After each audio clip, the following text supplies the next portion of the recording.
Hi, I'm Shelley Young, owner of the Chopping Block, and today I'm going to teach you how to cut a mango. I also want to talk to you a little bit about how to select one. Mangoes are a little trickier to select.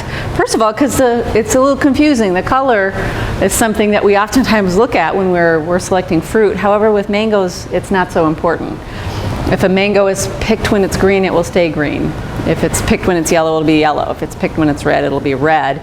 It doesn't necessarily indicate ripeness, although the color will change subtly when it's ripe. What you really have to go on is the texture. I'll be honest with you, none of these are particularly ripe today, but that's all they had at the market. And we all run into that, I'm sure you have at home.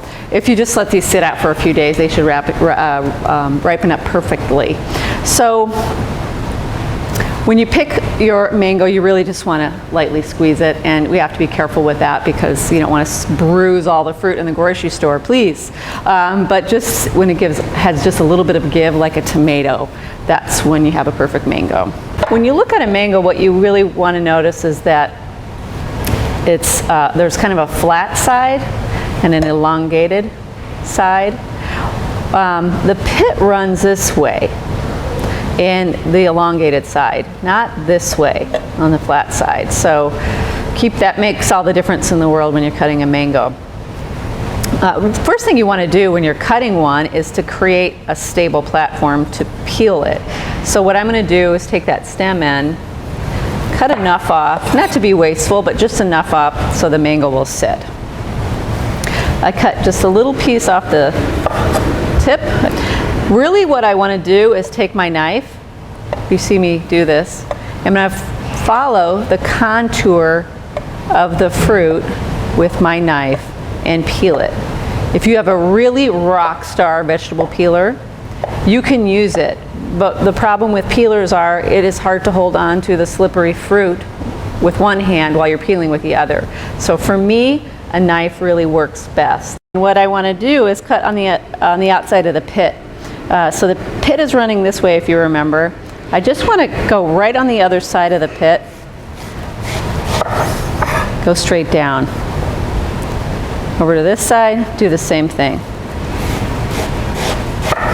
And now, you'll see, I've got this pit. A mango pit is a little bit concave, so I know that it's running this way. So what I'll do is I go like this. I can get a nice piece on that side, turn it over and do the same thing again.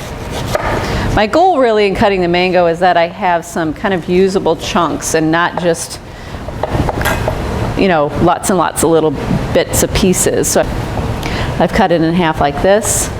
Next I want to cut it one more piece. Just like so. Then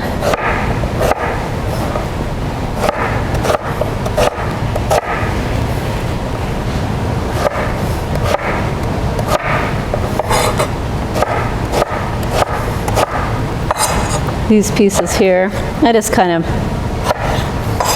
guess and